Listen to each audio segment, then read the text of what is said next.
আজকের দিনের জন্য মনোনীত শাস্ত্রাংশ আমরা পাঠ করি। দ্বিতীয় করিন্থীয় 6 অধ্যায় 14 পদ থেকে 7 অধ্যায় 1 পদ পর্যন্ত। দ্বিতীয় করিন্থীয় 6 অধ্যায় 14 পদ থেকে 7 অধ্যায় 1 পদ পর্যন্ত। প্রভু তার বাক্যে বলেন, তোমরা অবিশ্বাসীদের সহিত অসমভাবে জোয়ালিতে বদ্ধ হইও না। কেননা ধর্মে ও অধর্মে পরস্পর কি সহযোগিতা? অন্ধকারের সহিত দীপ্তিরই বা কি সহভাগিতা? আর বলিয়ালে অর্থ পাপ দেবের সহিত খ্রিস্টের কি ঐক্য? অবিশ্বাসীর সহিত বিশ্বাসীরই বা কি অংশ? আর প্রতিমাদের সহিত ঈশ্বরের মন্দিরেরই বা কি সম্পর্ক? আমরাই তো জীবন্ত ঈশ্বরের মন্দির। যেমন ঈশ্বর বলিয়াছেন, আমি তাহাদের মধ্যে বসতি করিব ও গমনাগমন করিব, এবং আমি তাহাদের ঈশ্বর হইব ও তাহারা আমার প্রজা হইবে। অতএব তোমরা তাহাদের মধ্য হইতে বাহির হইয়া আইসো ও পৃথক হও, ইহা প্রভু কহিতেছেন। এবং অশুচি বস্তু স্পর্শ করিও না, তাহাতে আমি তোমাদিগকে গ্রহণ করিব এবং তোমাদের পিতা হইব ও তোমরা আমার পুত্র কন্যা হইবে, ইহা সর্বশক্তিমান প্রভু কহেন। অতএব প্রিয়তমেরা, এই সকল প্রতিজ্ঞার অধিকারী হওয়াতে আইসো আমরা মাংসের ও আত্মার সমস্ত মালিন্য হইতে আপনাদিগকে সূচি করি, ঈশ্বর ভয়ে পবিত্রতা সিদ্ধ করি। আমেন। প্রার্থনা করি। পবিত্র মঙ্গলময় সর্বস্ত পিতা, তোমার ধন্যবাদ, তোমার প্রশংসা ও গৌরব করি যে আজ তুমি আমাদেরকে তোমার গৃহে এনেছ। এবং প্রভু, আজ এই সময় তোমার বাক্য থেকে আমরা তোমার আদেশ উপলব্ধি করার সুযোগ পেয়েছি। খ্রিস্ট বিশ্বাসী আমরা ও প্রভু গো, যে অসমভাবে জোয়ালিতে আবদ্ধ হতে পারি না, আর যে আদেশ তুমি পৌলের মাধ্যমে আমাদেরকে দিয়েছ, তার অর্থ উপলব্ধি করতে আমাদের প্রত্যেককে তুমি আশীর্বাদ করো। হ্যাঁ প্রভু, খ্রিস্ট বিশ্বাসী আমরা আমাদের জীবনে তোমার সঙ্গে আমাদের সম্পর্ক যে সব থেকে বড় এবং প্রধান, তুমি যে আমাদের জীবনে প্রথম ও প্রধান, তা স্মরণে রেখে তুমি যে জীবনে বাস করো প্রভু গো, সেই জীবন আর কাদের সঙ্গে সম্পর্কে সম্পর্কিত হবে সে বিষয়ে যে তুমি কত চিন্তাশীল, তা উপলব্ধি করতে তোমার বাক্যের মাধ্যমে আমাদেরকে আশীর্বাদ করো। সঙ্গে সঙ্গে থাকো, যিশু নামে এই প্রার্থনা চাই, আমেন। আমরা বসবো।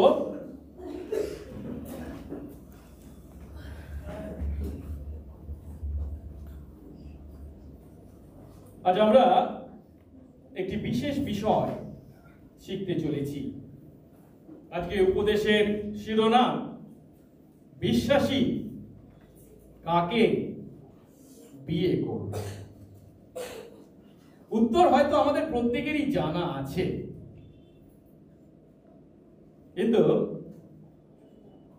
প্রভুর বাক্যকে ভিত্তি করে আসুন এই উত্তরকে আরো কাছ থেকে উপলব্ধি করতে আমরা চেষ্টা করি। আমি শুরু করতে চাই দুটো প্রশ্ন দিয়ে।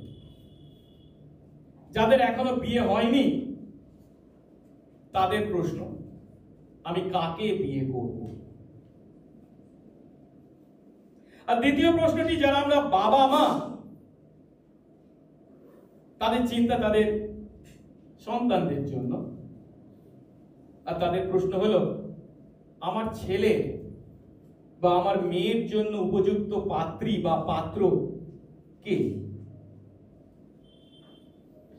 এখন এই দুটি প্রশ্নের মুখোমুখি যখন আমরা হই, তখন আমরা কয়েকটি বিষয়কে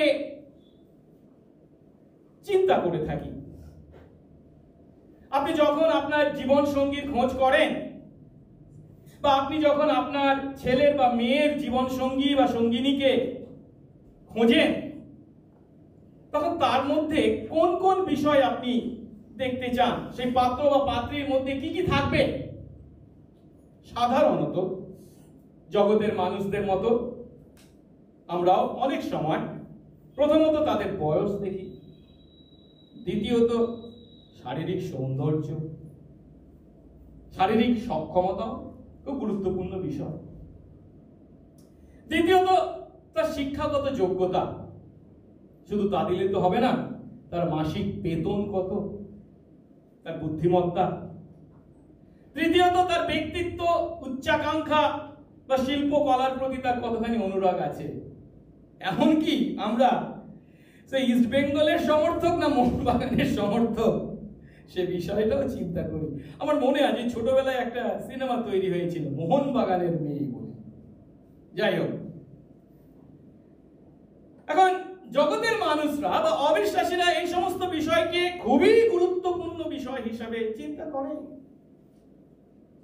আমরা বাইবেল যদি দেখি, ইস্টের পুস্তক যখন আমরা পাঠ করি, দেখতে পাই সেখানে একজন অবিশ্বাসী রাজার কথা বলা হয়েছে, যার নাম ছিল রাজা অহস্যেরস। তার রানী ছিলেন বষ্টি, এবং তিনি যাই হোক রাজার দৃষ্টিতে অসন্তুষ্ট হয়েছিলেন, এবং তাকে সেই বষ্টি রানীর পদ থেকে যখন সরিয়ে দেওয়া হয়, তার জায়গায় অন্য একজন রানীকে খোঁজা হয়। আর তখন যাকে খোঁজা হচ্ছে তার মধ্যে কি কি গুণ থাকবে? প্রথম, দ্বিতীয়, তৃতীয়, ওই একটাই, সে যেন সুন্দরী হয়, ওই একটাই ছিল। জগতের মানুষরা তাই দেখে, অবিশ্বাসীরা এগুলোই খুঁজে। কিন্তু বিশ্বাসী আমরা, খ্রিস্ট বিশ্বাসী বলে আমরা যদি নিজেদের পরিচয় দিই, এই সমস্ত বিষয় থেকে অনেক বেশি গুরুত্বপূর্ণ যে বিষয়টি আমাদেরকে খুঁজতে হবে বা দেখতে হবে, তা হলো তার আত্মিক পরিস্থিতি, তার আধ্যাত্মিক দৃঢ়তা। আপনি যে ঈশ্বরকে জানেন, যে ঈশ্বরকে বিশ্বাস করেন, যে ঈশ্বরের সন্তান আপনি, সে কি সেই ঈশ্বরকে চেনে, জানে, বিশ্বাস করে তার সন্তান?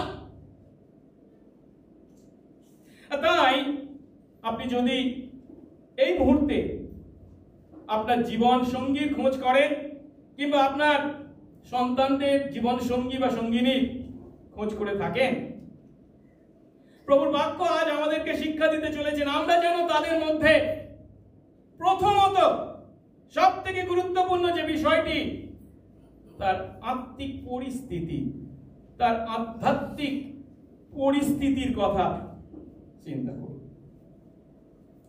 এখন যখন আমরা বিয়ে সম্পর্কে আলোচনা করছি, বাইবেল পরিষ্কার, বিয়ে একটি স্ত্রীর সঙ্গে, একটি স্ত্রীলোকের সঙ্গে একজন পুরুষের হবে।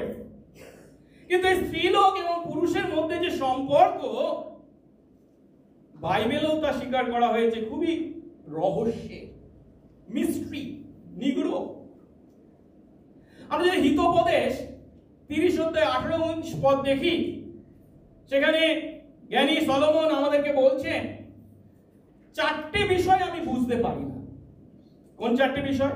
প্রথমটা হলো ঈগল পাখির পথ আকাশে, দ্বিতীয়টি হলো সাপের পথ পাহাড়ের উপরে, তৃতীয়টি হলো জাহাজের পথ সমুদ্রের মধ্যস্থলে, আর চতুর্থটা কি? পুরুষের পথ যুবতীতে। এখন 21 শতাব্দীর মানুষ আমরা জানি আধুনিক বিজ্ঞানের অনেক উন্নতি ঘটেছে, আর তার ফলস্বরূপ সেই বিজ্ঞানের বিভিন্ন উন্নতির ফলস্বরূপ, বিজ্ঞান এবং প্রযুক্তির ফলস্বরূপ প্রথম যে 3টে বিষয় সলোমন বলছেন বুঝতে পারেন না, এগুলোর অনেকটাই সুরাহা হয়েছে। কেন? ঈগল পাখির পথ তা লক্ষ্য লক্ষ্য করবার ব্যবস্থা হয়ে গেছে, সাপের পথও পাহাড়ের উপরে খুঁজে পাওয়ার খোঁজ আছে, জাহাজের পথও সমুদ্রের মধ্যে পাওয়ার খোঁজ আছে। কিন্তু সমস্যাটা কি জানেন? বিজ্ঞানের যতই উন্নতি হোক না কেন, প্রযুক্তিবিদ্যা যতই উন্নতি হোক না কেন, যুবক যুবতীর মধ্যে আকর্ষণ এবং রোমাঞ্চকে উপলব্ধি করা বিজ্ঞানের পক্ষে বা প্রযুক্তিবিদ্যার পক্ষে সম্ভব নয়।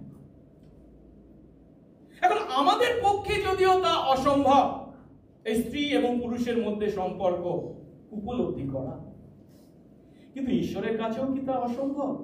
নিশ্চয়ই নয়। ঈশ্বরের কাছে সবই সহজ। তাই আসুন আমাদের এই সম্পর্ককে, অন্যদের সঙ্গে বিশ্বাসীর যে সম্পর্ক, তাকে এই 2 করিন্থীয় 6 অধ্যায় 14 পদ থেকে 7 অধ্যায় 1 পদকে ভিত্তি করে 4 ধাপে আমরা উপলব্ধি করব। প্রথম ধাপে দেখব অন্যদের সঙ্গে বিশ্বাসী সম্পর্কের কথা ঈশ্বর যখন আমাদেরকে শিক্ষা দিচ্ছেন, প্রথমে তিনি একটা নিষেধাজ্ঞার কথা বলেছেন, সম্পর্কের বাধা নিষেধ, যেটা 6 অধ্যায় 14 পদের প্রথমে বলা হয়েছে। এবং তারপর এই যে তিনি বাধা নিষেধের কথা বলেছেন, তার পক্ষে কারণ দিয়েছেন, 5টা কারণ একটা একটা করে আমরা দেখব 6 অধ্যায় 14 পদের দ্বিতীয় অংশ থেকে 16 পদ পর্যন্ত। তৃতীয় ধাপে দেখব এই বাধা নিষেধের কথা তিনি বলছেন এবং কারণের কথা বলছেন, তারপরে তাহলে আমাদের দায়িত্ব কি, 17 পদের প্রথম অংশে। এবং শেষে আমরা দেখব যদিও অন্যদের সঙ্গে সম্পর্ক গুরুত্বপূর্ণ, কিন্তু আমাদের জীবনে সেই সম্পর্ক কাকে ভিত্তি করে তৈরি হবে, কারণ আমাদের জীবনে সবথেকে গুরুত্বপূর্ণ সম্পর্কটা কি তা তিনি বর্ণনা করেছেন, যেটা 17 পদের শেষ অংশ থেকে 7 অধ্যায় 1 পদ। আসুন এক ধাপ করে আমরা দেখি। প্রথমে হচ্ছে সম্পর্কের বাধা নিষেধ। যে শাস্ত্রাংশ আজ আমরা পাঠ করেছি 14 পদের প্রথম অংশেই ঈশ্বর একটি কড়া আদেশ আমাদের প্রতি উল্লেখ করেছে। সেটি কি? তোমরা মানে কারা? করিন্থীয় মণ্ডলীর বিশ্বাসীদের কথা বলা হচ্ছে। আজ বিশ্বাসী, খ্রিস্ট বিশ্বাসী আমাদেরকে বলা হচ্ছে, তোমরা অবিশ্বাসীদের সঙ্গে অসমভাবে জোয়ালে বদ্ধ হয়েও না।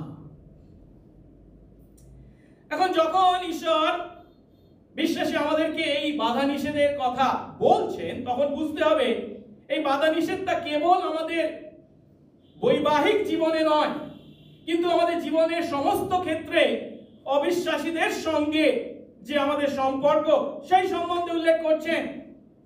আমাদের পার্থিব জীবনের প্রতিটি ক্ষেত্রে অবিশ্বাসীদের সঙ্গে অসমভাবে জোয়ালে বদ্ধ হতে নিষেধ করেছেন। আর এই অংশটা যদি আমরা যে ভাষায় প্রথম লেখা হয়, গ্রিক ভাষায় দেখি, তাহলে উপলব্ধি করি যে সেই সময় করিন্থ মণ্ডলীর বিশ্বাসীরা এই অসমভাবে জোয়ালিতে বদ্ধ হওয়াটা খুব সাধারণ বা স্বাভাবিক বিষয় ছিল তাদের জীবনযাত্রায়। তাদের কাছে এটা কোনো সমস্যার বিষয় ছিল না। তাই পৌল খুব কড়া ভাষায় এখানে তাদেরকে তথা আজ আমাদেরকে খুব সহজ ভাষায় বলছেন কি, যারা অবিশ্বাসী অর্থাৎ যারা ঈশ্বরকে বর্জন করে, তোমরা তাদের সঙ্গী হইও না। তোমরা তাদের সঙ্গী হইও না, একে বর্ণনা করবার জন্য একটি উদাহরণের ব্যবহার করেছেন পৌল, আর সেটা কি? জোয়ালে বদ্ধ হওয়া না। জোয়ালের কথা বলা হয়েছে। জোয়াল নিশ্চয়ই কি আমাদের জানা আছে। আমাদের দেশে গ্রামাঞ্চলে এখনো ব্যবহার করা হয় চাষ করার জন্য। যদিও ট্রাক্টর তৈরি হয়েছে ঠিক কথা, কিন্তু অনেক জায়গায় পশুতে নাঙল টানা হয়। আর তখন আমরা দেখতে পাই সেই নাঙল টানতে একটি পশুর পরিবর্তে 2টি পশুকে ব্যবহার করা হয়। একটি পশুকে ব্যবহারের দ্বারা বা 2টি পশুকে পৃথক ভাবে ব্যবহার করা নয়, 2টি পশুকে একসঙ্গে ব্যবহার করার দ্বারা যে বেশি ফল লাভ করা যায় তা আমরা ভালো করেই জানি। এই জোয়ালটা কি? সেই পশুদের কাঁধের উপরে একটা কাঠ থাকে, আর সেই কাঠের সঙ্গে নাঙলটা জোড়া থাকে, তাই তো? এখানে জোয়াল মানে হচ্ছে দুটো পশুর কাঁধে যে কাঠটা থাকে তাকেই জোয়াল বলা হয়। এখন দুটো পশুকে একসঙ্গে ব্যবহার করে বেশি ফল লাভ করবার জন্য যে জোয়ালকে ব্যবহার করা হচ্ছে, সেই জোয়ালের সঙ্গে যে দুটো পশুকে ব্যবহার করা হয়, সবসময় দুটো একই প্রকার পশুকে ব্যবহার করা হয়। দুটো দু ধরনের পশুকে ব্যবহার করলে সেই ফল লাভ করা যায় না, বা তার পরিণাম খুবই মারাত্মক হয়। আর তাই আমরা আমাদের সাধারণ জ্ঞান থেকে জানি যে চাষি যখন চাষ করে, জোয়ালের জন্য যে দুটো পশুকে ব্যবহার করে, দুটো পশুই হয় কি সমানভাবে সমান, অর্থাৎ শক্তিতে, ক্ষমতায়, আকারে ইত্যাদি।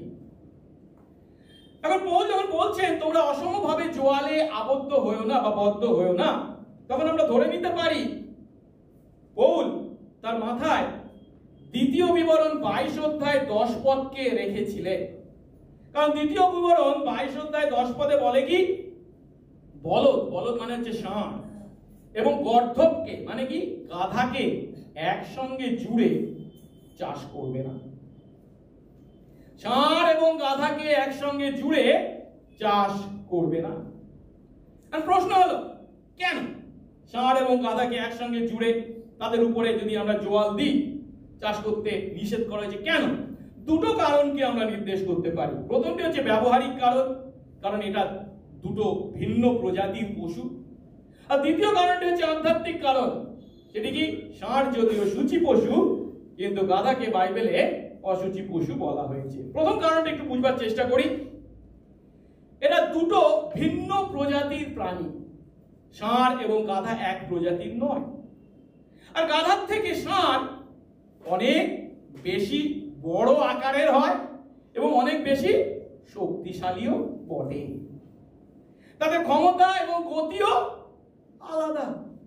এখন দুটি ভিন্ন প্রজাতির প্রাণীকে যদি এক জোয়ালে বদ্ধ করা হয়, তাহলে কি তারা উভয়েই কষ্ট পাবে। কেন? নিশ্চয়ই আমরা বুঝতে পারছি। ষাঁড় কি চেষ্টা করবে? সে তো আকারে বড় সড়, তার তো অনেক শক্তি, হন হন করে টেনে হিঁচড়ে এগিয়ে নিয়ে যেতে চেষ্টা করবে। আর গাধা কি করবে? সে তো ছোটখাটো চেহারা, শক্তিও তার কম। সেই ষাঁড়ের সঙ্গে গতি অব্যাহত রাখবার জন্য কালঘাম ছোটাবে। অর্থাৎ সমান নয় এমন জোয়াল, যদি উভয় পশুর সমান নয় এমন দুটি পশুকে ব্যবহার করা যায় জোয়ালে, তাহলে দুটো পশুর পক্ষেই তা হবে ক্ষতিকারক এবং কষ্টদায়ক। আর দ্বিতীয় যে কারণটির কথা আজকের দিনে হয়তো আমাদের কানে একটু অস্বাভাবিক ঠেকতে পারে, ওরে বাবারে কি বলা হচ্ছে, ষাঁড় নাকি সূচি পশু আর গাধা হচ্ছে অসুচি পশু। এটা কথা হলো? হ্যাঁ, কথা হলো। কেন? বাইবেলে আমাদেরকে তাই, পুরাতন নিয়মে আমাদের তাই বলা হয়েছে, এবং ইসরায়েলি বা ইহুদিদের কাছে এটা ছিল খুবই গুরুত্বপূর্ণ। এবং এই কারণে অসুচির সঙ্গে সূচিকে মিশ্রিত না করার যে আইন বা বিধান ঈশ্বর দিয়েছিলেন, বিধান বিরুদ্ধ কাজ হবে, তাই তা নিষেধ করা হয়েছে। এখন এখানে আমরা পৌলকে দেখতে পাচ্ছি, তিনি কি বলছেন? বিশ্বাসী আমরা যেন অবিশ্বাসীদের সঙ্গে অসমভাবে জোয়ালে বদ্ধ না হই। তার মানে কি? আমি যদি সত্যি একজন বিশ্বাসী হয়ে থাকি, আমি একজন অবিশ্বাসীর সঙ্গে কখনোই ঘনিষ্ঠ সম্পর্কে আবদ্ধ হতে পারি না, তথা বিশ্বাসী কখনো একজন অবিশ্বাসীকে বিয়ে করতে পারে না। আর পৌল যে এখানে কেবল এই শিক্ষা দিয়েছেন তা নয়, ইফিসীয় 5 অধ্যায় 7 পদেও আমরা একই শিক্ষাকে দেখতে পাই। সেখানে দেখতে পাই যে তিনি অবাধ্যতার সন্তানদের সম্বন্ধে ব্যাখ্যা করবার পর বিশ্বাসীদেরকে কি বলছেন? অতএব তাদের, অর্থাৎ অবিশ্বাসীদের তোমরা সহভাগী হইও না। আবার যদি আমরা প্রথম করিন্থীয় 7 অধ্যায় 39 পদ দেখি, সেখানে দেখতে পাই বিধবারা পুনরায় বিবাহ করতে পারে কি না, এই প্রশ্নের উত্তর দিতে গিয়ে পৌল কি বলেছেন? যতদিন স্বামী জীবিত থাকে ততদিন স্ত্রী আবদ্ধা থাকে, কিন্তু স্বামী মারা গেলে সে স্বাধীনা হয়। তখন সে যাকে ইচ্ছা করে সে তার সঙ্গে বিবাহিতা হতে পারে। কিন্তু বিবাহিত হবে বললে কিন্তু শর্তটা কি? কিন্তু প্রভুতে, কেবল প্রভুতে। তার মানে অর্থাৎ সেই পুরুষ যেন প্রভুতে কি হয়? বিশ্বাসী হয়। অর্থাৎ বিধবাও যদি বিয়ে করতে চায় তাকে, বিশ্বাসী বিধবার কথা বলা হয়েছে, একজন বিশ্বাসীকেই বিয়ে করতে হবে। একই ধরনের কথা পুরাতন নিয়মেও পাই আমরা আমোস 3:3 এক পরামর্শ না হলে দুই ব্যক্তি কি একসঙ্গে চলতে পারে? একসঙ্গে চলার জন্য প্রয়োজন এক পরামর্শ হওয়া। এখন 14 প্রথম অংশে যখন পৌল এইভাবে বিশ্বাসী আমাদেরকে অসমভাবে জোয়ালে আবদ্ধ হতে নিষেধ করেছে, তখন তার পরবর্তী পদগুলোতে আমরা দেখতে পাই কেন বিশ্বাসী এবং অবিশ্বাসীর মধ্যে ঘনিষ্ঠ সম্পর্ক হতে পারে না তার ব্যাখ্যা তিনি দিয়েছেন। আর এর জন্য তিনি 5টি কারণের কথা বলেছেন। এখন আজ হয়তো অনেকেই আমরা মনে করতে পারি না, বা যুক্তি দিতে পারি কি, অবিশ্বাসীদের মধ্যেও তো অনেক ভালো সৎ ব্যক্তি আছে, তাই তাদের সঙ্গে এক জোয়ালে বদ্ধ হতে সমস্যা কোথায়? সমস্যা কিছুই নেই। কেন? তাদের মধ্যে তো অনেকেই সৎ এবং যথেষ্ট ভালো ব্যক্তি আছে। এখন যারা এমন কথা ভাবেন তাদের উদ্দেশ্যে বিশ্বাসী কেন অবিশ্বাসীর সঙ্গে এক জোয়ালে বদ্ধ হতে পারে না, বা বিশ্বাসী কেন অবিশ্বাসীর সঙ্গে বিবাহ বন্ধনে আবদ্ধ হতে পারে না, সে বিষয়ে পৌল পরবর্তী পদগুলিতে 5টি কারণকে উল্লেখ করেছেন। 5টি কারণ। আর সেই কারণগুলো দেখবার আগে একটা বিষয় কিন্তু আমি স্পষ্ট করে আপনাদের কাছে তুলে ধরতে চাই, আর সেটা হচ্ছে কি, প্রথমত বিশ্বাসী এবং অবিশ্বাসীর মধ্যে যে আকাশ পাতাল পার্থক্য বর্তমান, সেটা আমাদেরকে মনে রাখতে হবে। যে বিশ্বাসী এবং অবিশ্বাসীর মধ্যে আকাশ পাতাল পার্থক্য বর্তমান, তারা কখনোই এক জোয়ালে আবদ্ধ হতে পারে না।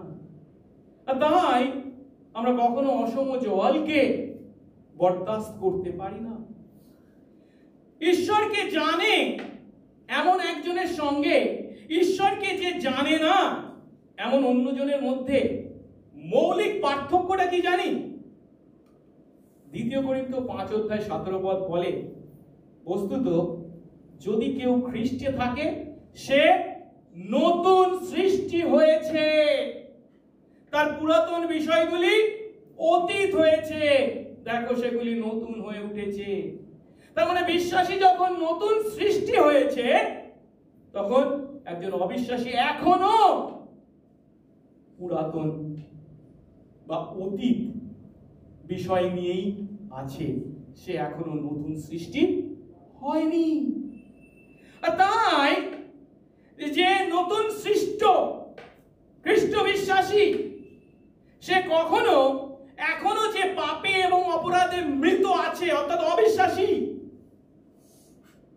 তার সঙ্গে ঘনিষ্ঠ সম্পর্কে আবদ্ধ হতে পারে না।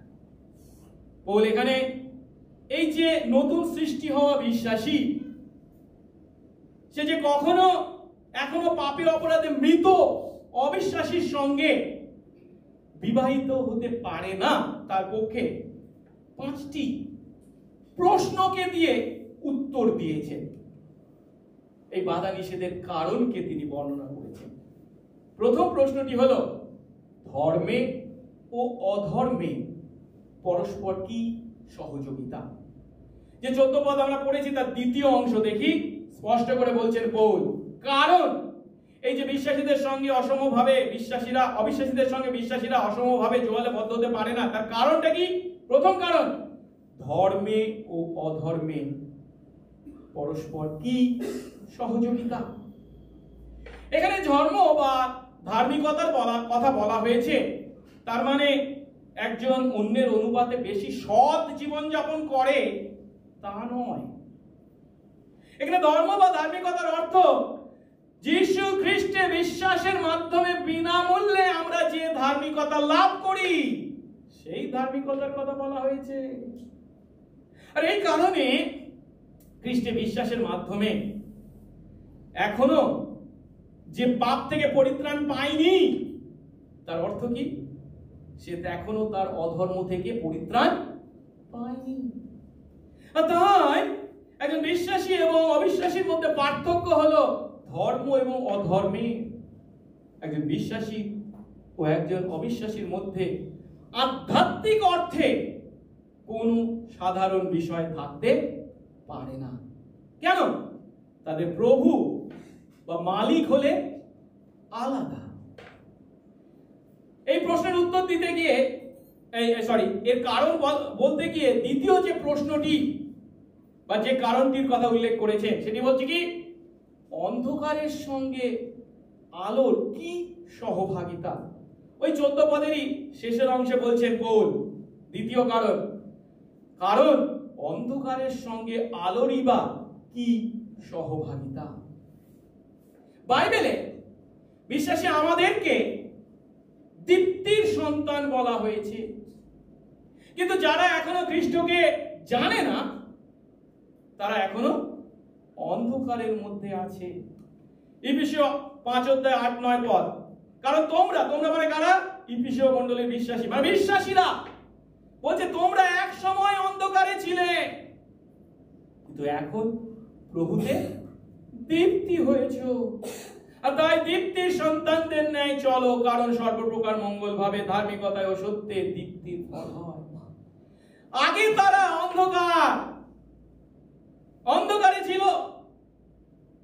যারা এখনো জীবকে জানে না তারা অন্ধকারে আছে, কিন্তু যদি খ্রিস্ট বিশ্বাসী আমরা হয়ে থাকি, আমরা দীপ্তির সন্তান, আলো হয়েছি। একই কথা পুরাতন নিয়মে হিতোপদেশ 4:18-19 পদে বলা হয়েছে, কিন্তু ধার্মিকদের পথ প্রভাতীয় জ্যোতির ন্যায়, যা মধ্যাহ্ন পর্যন্ত উত্তরোত্তর দীপ্যমান হয়। কিন্তু দুষ্টদের পথ কি বলা হয়েছে? অন্ধকারের ন্যায়, তারা কিসে উচট খাবে তা জানে না। অর্থাৎ পরিষ্কার ভাবে আলো এবং অন্ধকারের মধ্যে যেমন সম্পর্ক হতে পারে না, বিশ্বাসী এবং অবিশ্বাসীদের মধ্যে সম্পর্ক হতে পারে না। তৃতীয় কারণ বলছেন, যেটা আমরা 15 পদে পাই, বলিয়ালের সঙ্গে খ্রিস্টের কি কোনো ঐক্য আছে? কোনো ঐক্য নেই। 15 পদ কি বলছে? আর বলিয়াল মানে হচ্ছে কি পাপের যে দেবতা, তার সঙ্গে খ্রিস্টের কি কোনো ঐক্য আছে? এখানে এই যে ঐক্য শব্দটাকে ব্যবহার করা হয়েছে তা হচ্ছে হারমোনি বা সমন্বয়। বলতে চাইছেন যে একজন খ্রিস্ট বিশ্বাসী ও একজন অবিশ্বাসী কখনো একসঙ্গে ঈশ্বরের গৌরব করতে পারে না। একজন বিশ্বাসী এবং অবিশ্বাসী কখনো একসঙ্গে ঈশ্বরের গৌরব করতে পারে না। অনেক হয়তো বলবেন, কিন্তু না, মানে সর্বধর্ম সম্মেলন আছে তো, সর্বধর্ম প্রার্থনা সভা আছে তো, কিন্তু সে কি না, বাইবেল কিন্তু এগুলোকে প্রশ্রয় দেয় না। পবিত্র সমন্বয় কখনো বিশ্বাসীর সঙ্গে অবিশ্বাসী হতে পারে না। এখানে যে বলিয়াল শব্দটি ব্যবহার করা হয়েছে তার অর্থ হচ্ছে মূল্যহীন, যার কোনো মূল্য নেই। আর এটা হলো ঈশ্বরের চরম শত্রু শয়তানের একটি নাম।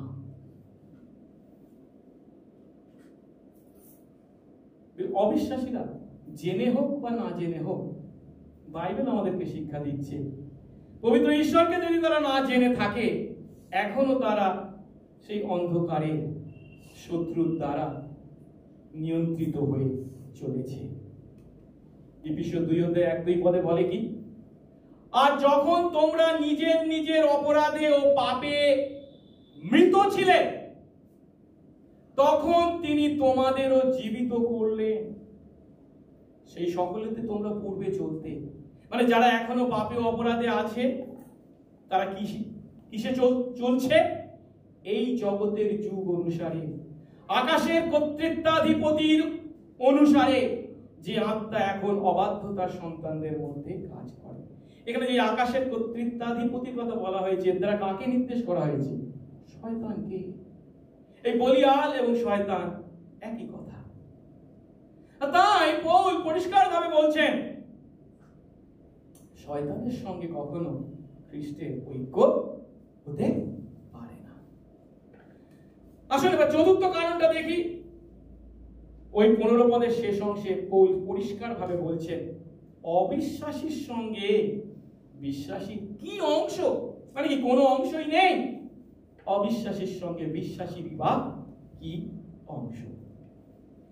একদিকে যদি আমরা বিশ্বাসী হয়ে থাকি, আমরা কার জন্য? সৃষ্টিকর্তার জন্য আমাদের জীবন যাপন করি। কিন্তু একজন অবিশ্বাসী সৃষ্টিকর্তার জন্য নয়, সৃষ্টির জন্য জীবন যাপন করে। আর তাই রোমীয় 8 অধ্যায় 9 পদ কি বলে? খ্রিস্ট বিশ্বাসী যদি আমরা হয়ে থাকি, আমরা আর মাংসের অধীন নই, আত্মার অধীনে আছি। ঈশ্বরের আত্মা আমাদের মধ্যে বাস করে। এবারে আসুন চতুর্থ নয়, এবার পঞ্চম কারণটিকে দেখি। বলছেন যেটা আমরা পাই পরবর্তী পদে, অর্থাৎ 16 পদের প্রথম অংশে, প্রতিমাদের সঙ্গে ঈশ্বরের মন্দিরেরই বা কি সম্পর্ক বা কি সমঝোতা? কোনদিন সমঝোতা হতে পারে না। 16 পদ, আর প্রতিমাদের সঙ্গে ঈশ্বরের মন্দিরেরই বা কি সম্পর্ক? ঈশ্বরের মন্দির কথার অর্থ কি? ঈশ্বরের মন্দির কথার অর্থ হচ্ছে যেখানে ঈশ্বর বাস করেন। এখন ঈশ্বর যেখানে বাস করেন, আমাদের ঈশ্বর পবিত্র। সেই স্থানকে আমাদের কোনো আচরণের দ্বারা আমরা অপবিত্র করতে পারি না। অপবিত্র যদি করি তাহলে তা কি হবে? পদদলিত করা হবে। পুরাতন নিয়ম যদি আমরা দেখি, ইসরায়েলের রাজার মধ্যে একজন ছিলেন যার নাম হচ্ছে মনস্বী। তিনি কিন্তু এমন দুষ্কর্ম করেছিলেন। দ্বিতীয় রাজাবলী 21 অধ্যায় 5 পদে রাজা মনস্বীর কথা বলা হয়েছে। তিনি কি করেছিলেন? সদাপ্রভুর স্থান মন্দির, অর্থাৎ সেই জেরুজালেম মন্দিরে সদাপ্রভুর গৃহের 2 প্রাঙ্গণে আকাশের সমস্ত বাহিনীর জন্য যজ্ঞবেদী নির্মাণ করেছিলেন। অর্থাৎ ঈশ্বরের মন্দিরকে সে পদদলিত করেছিল, অপবিত্র করেছিল, এবং তার জন্য আমরা জানি ঈশ্বরের মহাশাস্তি তার উপরে নেমে এসেছিল। এবং এই যে 5টা কারণকে আমরা দেখলাম, এর থেকে আমরা কি বলতে পারি? সহজ কথায়, একজন খ্রিস্ট বিশ্বাসী ও একজন অবিশ্বাসীর মধ্যে জগতের মানুষ কি চিন্তা করে জানি না, বাইবেল বলছে প্রচুর পার্থক্য। একজন বিশ্বাসী এবং একজন অবিশ্বাসীর মধ্যে, একজন ঈশ্বরকে জানে এমন ব্যক্তি এবং ঈশ্বরকে জানে না এমন ব্যক্তির মধ্যে প্রচুর পার্থক্য।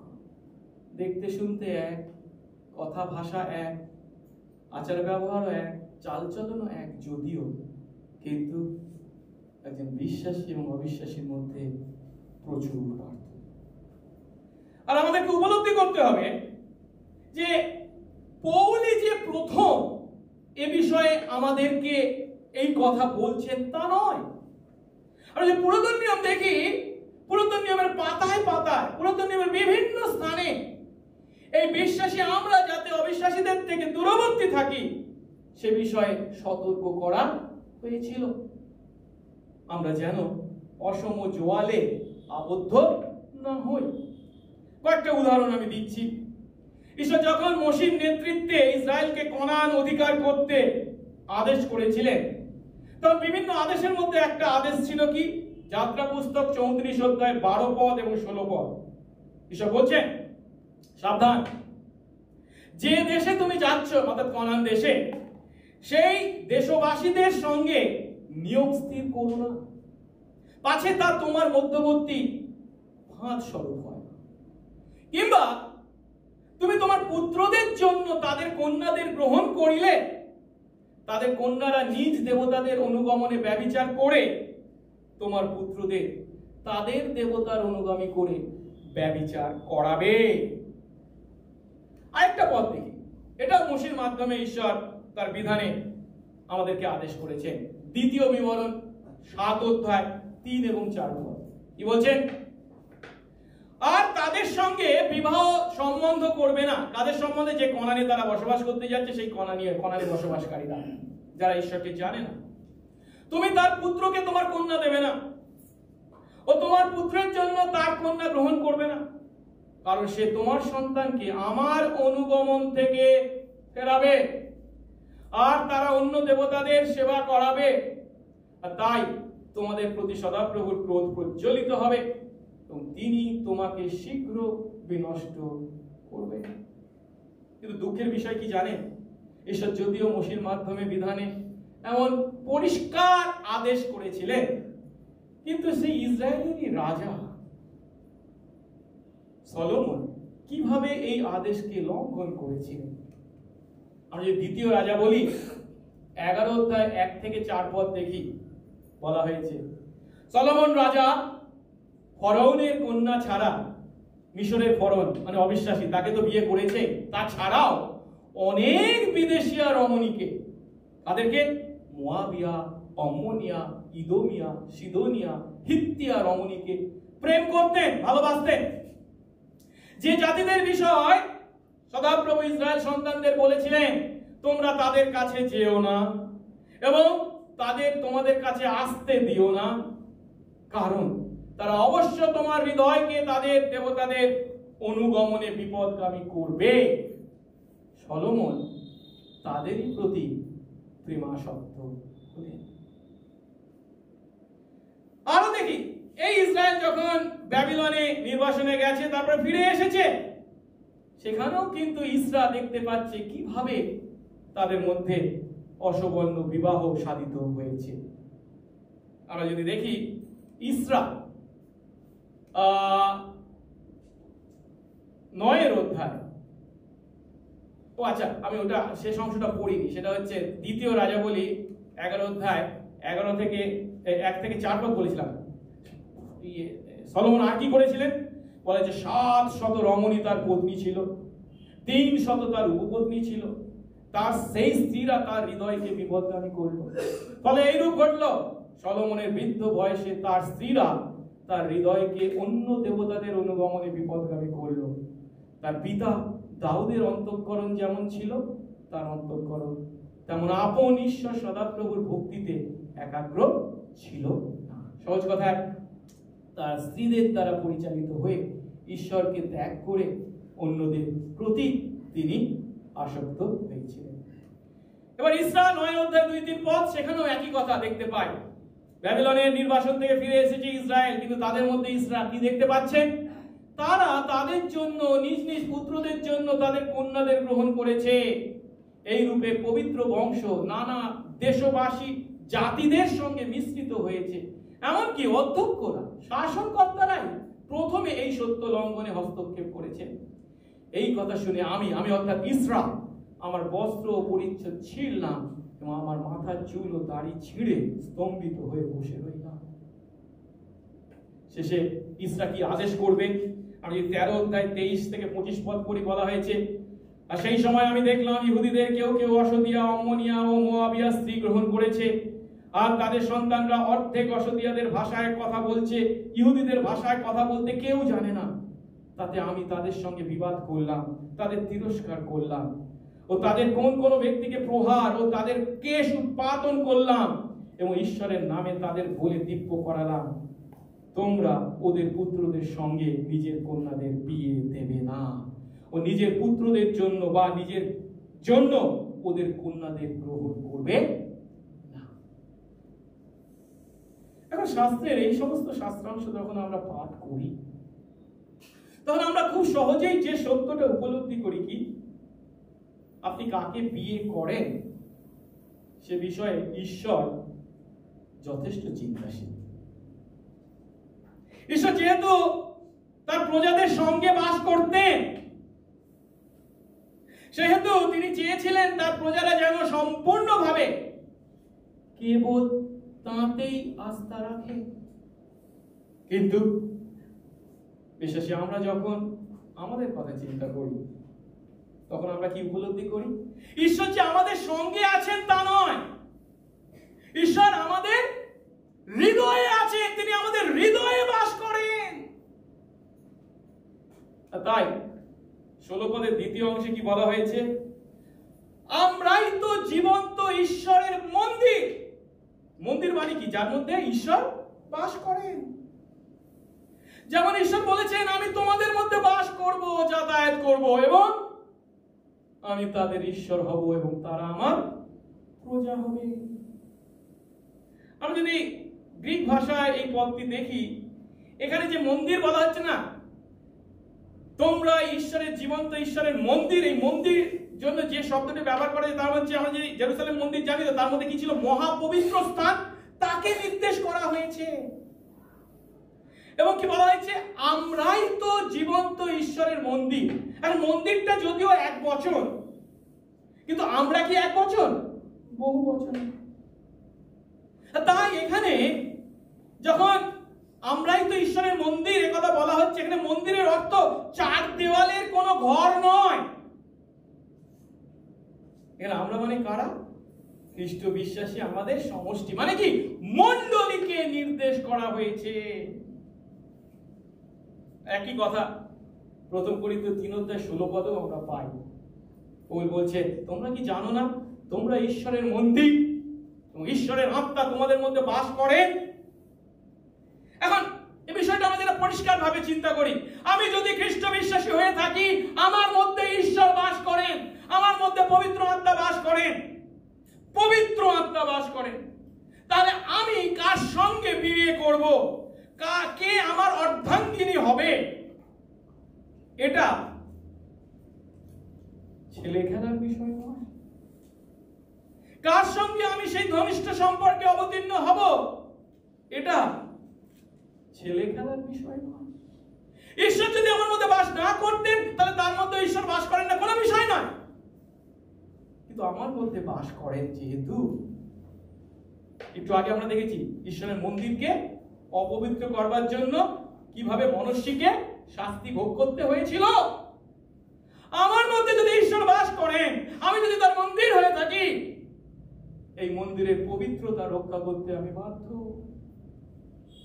তাই খ্রিস্ট বিশ্বাসী আমরা কখনো অসমভাবে জোয়ালে বদ্ধ হতে পারি না।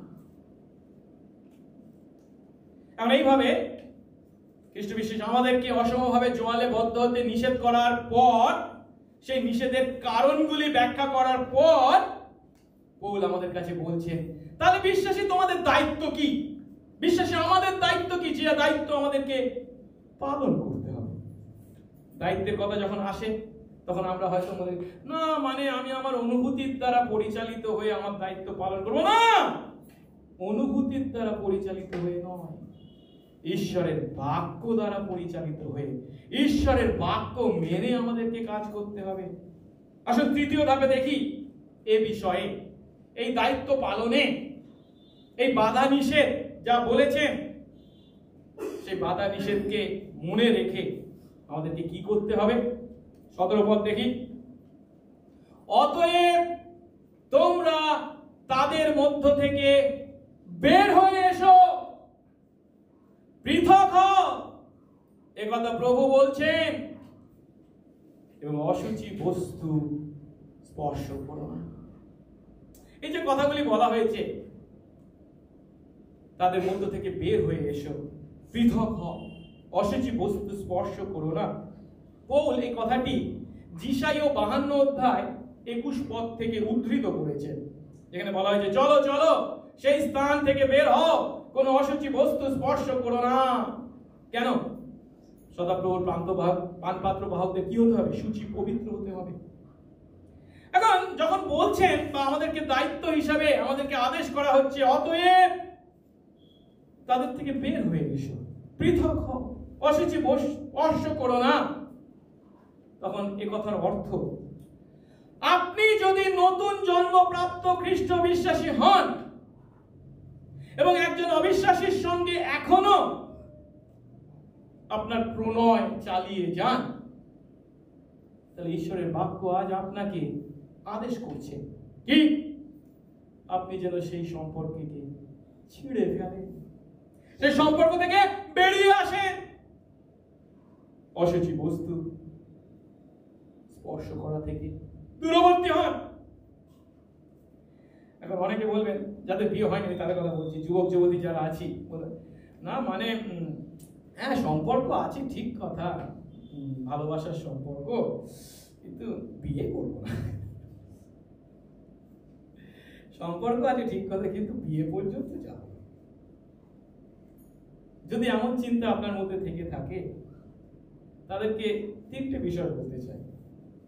প্রথমটি হলো, আপনি জানেন না, হয়তো আপনি শেষ পর্যন্ত তাকে আপনার হৃদয় দিয়ে বসে থাকবেন, আর তখন তাকে বিয়ে করতে আপনি বাধ্য হবেন। আপনি যদি হৃদয় তাকে দিয়ে দেন, এইভাবে এই সম্পর্ককে প্রশ্রয় দিয়ে বিয়ে করতে বাধ্য হবেন।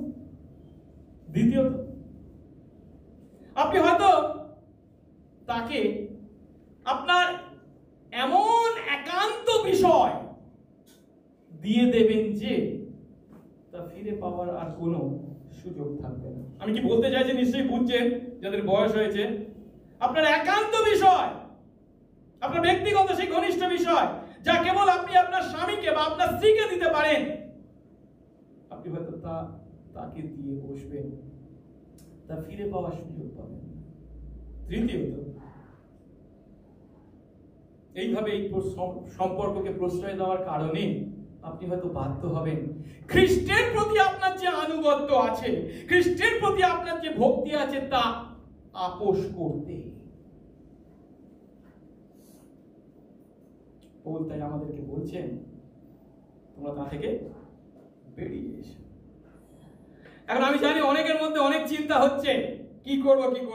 আমি কিন্তু এখনো শেষ কথায় যাইনি, শেষ পর্যন্ত শুনতে আমি অনুরোধ করব।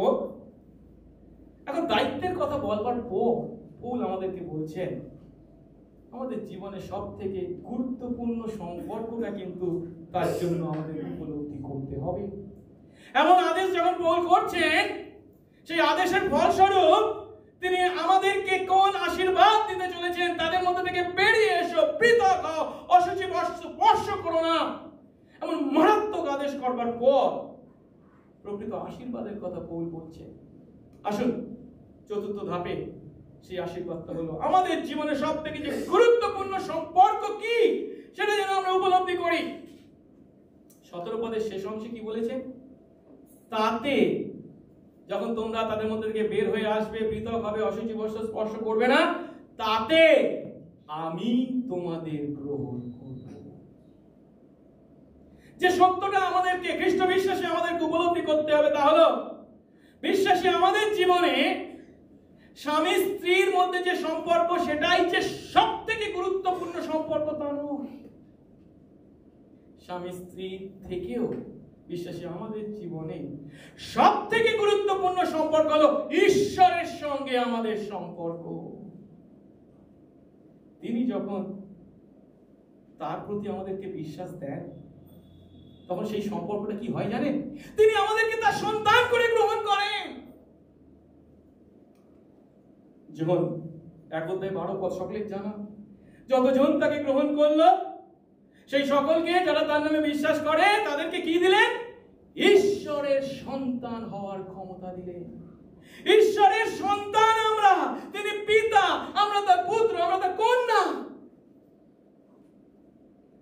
তাই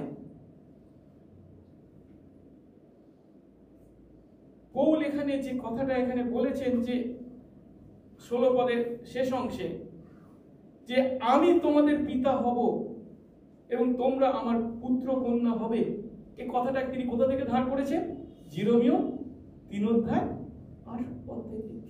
আমি তোমাদের পিতা হব ও তোমরা আমার পুত্র কন্যা হবে। এ কথা কে বলছেন? সর্বশক্তিমান ঈশ্বর তা পূর্ণ করেছেন আমাদের জীবনে, যখন যিশুতে বিশ্বাসের মাধ্যমে আমরা আমাদের জীবনে সব থেকে ঘনিষ্ঠ সম্পর্কের অধিকারী হয়েছি। তিনি আমার পিতা, আমার বাবা, আমি তার ছেলে, আমি তার মেয়ে।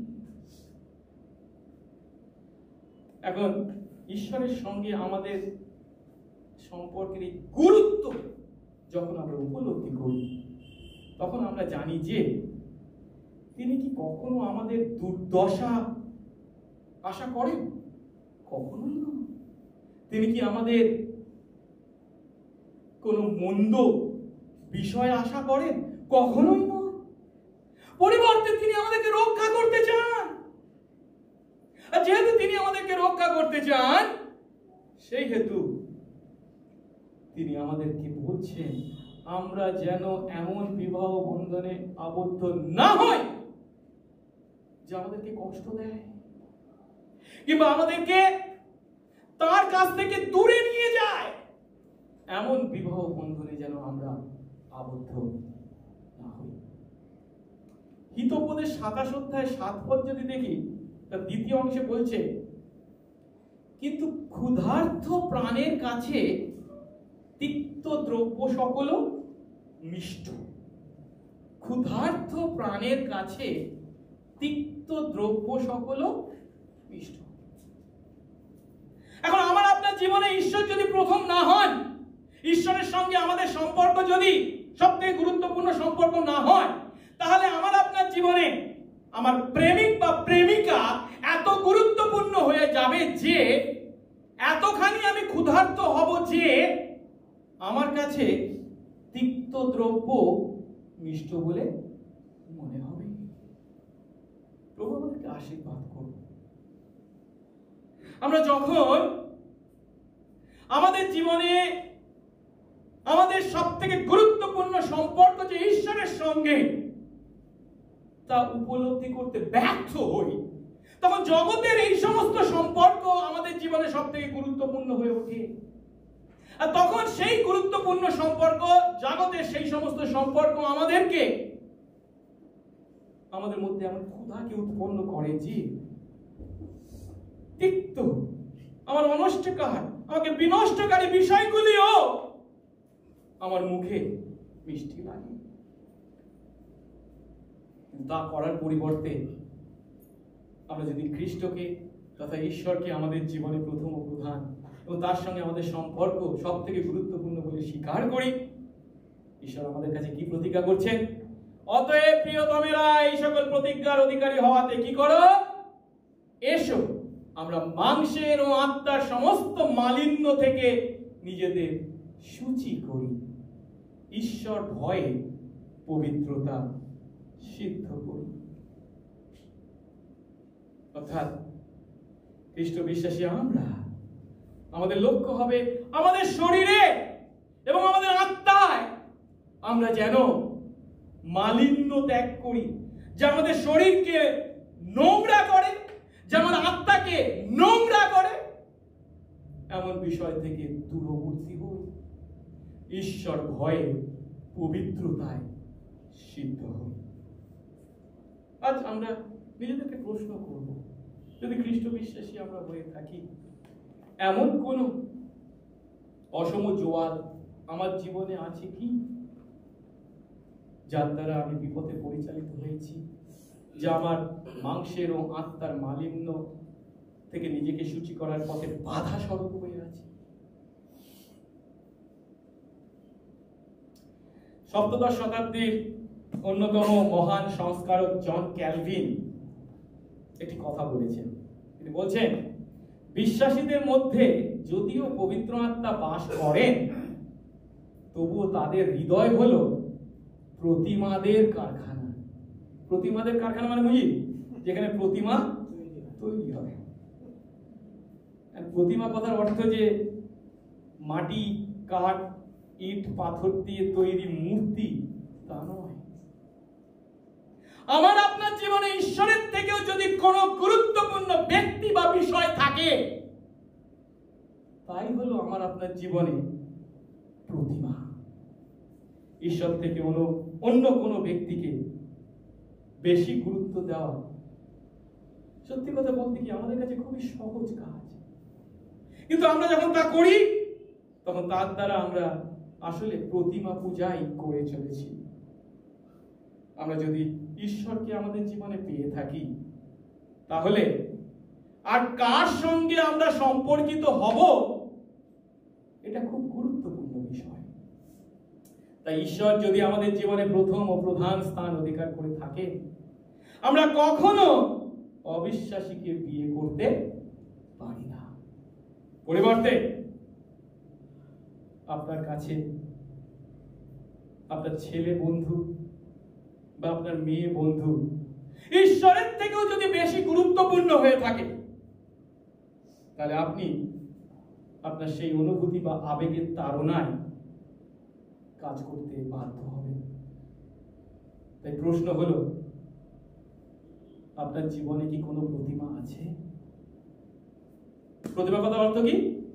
ঈশ্বরের থেকেও বেশি গুরুত্বপূর্ণ ব্যক্তি বা বিষয় আছে?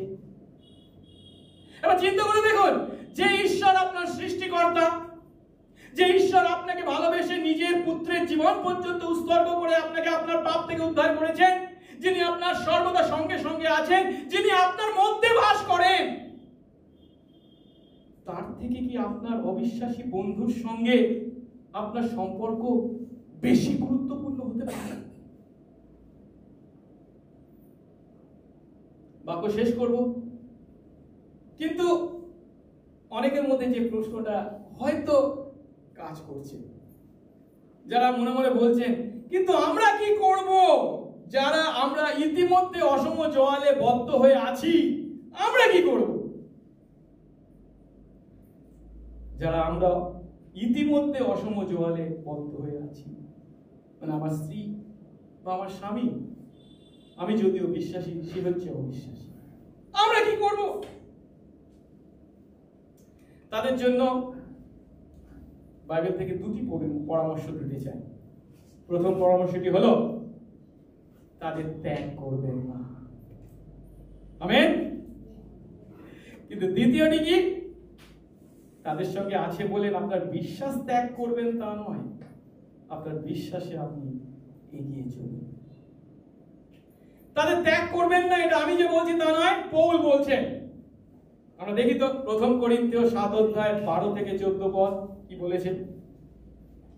কিন্তু আর সকলকে আমি বলি, মানে পৌল বলছে, প্রভু নয়, পৌল বলছে কি, যদি কোনো ভাইয়ের অবিশ্বাসিনী স্ত্রী থাকে আর সেই নারী তার সঙ্গে বাস করতে সম্মতা হয়, তবে সে তাকে পরিত্যাগ না করুক।